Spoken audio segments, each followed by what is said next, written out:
तो दोस्तों, आप सभी का स्वागत है।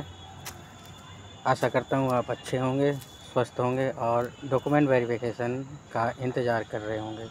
तो आज मैं बात करूँगा कि डॉक्यूमेंट कौन कौन से ले जाने हैं डीवी के टाइम पे। रेलवे का कोई सा भी एग्ज़ाम हो, लगभग सब में डॉक्यूमेंट एक जैसे ही लगते हैं।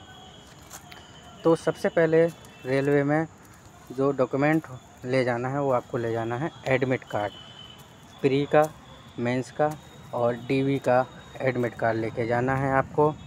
और इसके बाद आपको लेके जाना है डेट ऑफ बर्थ का सर्टिफिकेट, यानी उसका प्रूफ चाहिए आपको। डेट ऑफ बर्थ का प्रूफ, डेट ऑफ बर्थ का प्रूफ का किस में होता है? वो होता है 10th क्लास की मार्कशीट में होता है या सनद में होता है। और इसके बाद आपको ले जाना है एजुकेशन क्वालिफ़िकेशन सर्टिफिकेट। आप 10th का, 12th का, डिग्री का या ITI किया हो, आपने डिप्लोमा किया हो या भी आपने कोई सी भी डिग्री कर रखी है तो उसका आपको सर्टिफिकेट लेके जाना है। इसके बाद लेके जाना है आपको कास्ट सर्टिफिकेट। कास्ट सर्टिफिकेट उसके लिए ज़रूरी है जो बेनिफिट लेना चाहता है रिजर्वेशन का, जैसे SC, ST, OBC, EBS। ST के लिए रेलवे ने खुद एक फॉर्मेट दिया है, उसमें से आपको उसी फॉर्मेट में आपको बनवाना है। और जो सर्टिफिकेट बहुत लोगों का इंक्वायरी आ रही है कि सर मैंने पहले का डाला है, 2022 का डाला है, 21 का डाला है रजिस्ट्रेशन नंबर, तो उससे कोई प्रॉब्लम नहीं है। अभी नया बनवाया है तो आप दोनों लेके जाओ, नया वाला और पुराना वाला। और जो सेंट्रल का बना है वो आपको सेंट्रल का भी लेके जाना है और साथ में स्टेट वाला भी लेके जाना है।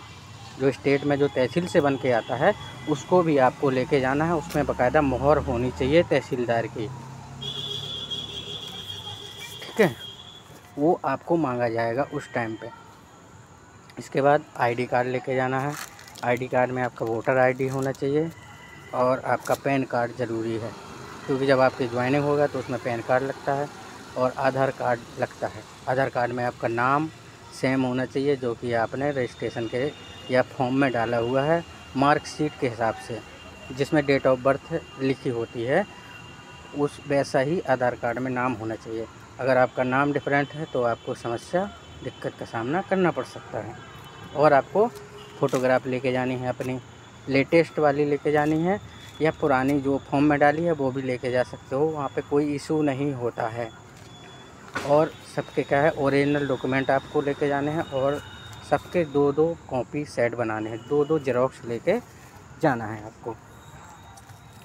इसके बाद अगर आप मेडिकल कैटेगरी से आते हैं, यानी कि PWBD से आते हैं, हैंडीकैप हो गए, डिसेबिलिटी हो गए, तो उसका आपको सर्टिफिकेट लेके जाना है। मेडिकल सर्टिफिकेट प्रूफ के साथ लेके जाना है। NOC लेके जाना है आपको, नो ऑब्जेक्टिव सर्टिफिकेट। अगर आप कहीं सरकारी नौकरी कर रहे हैं या PSU में कर रहे हैं या पहले करते रहे हैं तो उसका NOC लेटर आपको लेके जाना है। तो ये सारी चीज़ें थी जो मेडिकल डॉक्यूमेंट में लेके जानी है। और आपको कोई झूठे डॉक्यूमेंट नहीं दिखाने, यानी फ़ाल्स डॉक्यूमेंट से बिल्कुल बचना है। कोई ऐसा नहीं लगे डॉक्यूमेंट के टाइम पे और चेकियर को या जो चेक करता है वहाँ पे RRB में कि आप कोई झूठे डॉक्यूमेंट दिखा रहे हैं। जो भी आपके पास डॉक्यूमेंट है वो एकदम क्लियर होने चाहिए, ठीक है। और बाकी कास्ट सर्टिफिकेट का जो दिक्कत आ रहा है उससे आप पुराना भी लेके जाओ, नया भी लेके जाओ, दोनों को वो मान कर लेते हैं।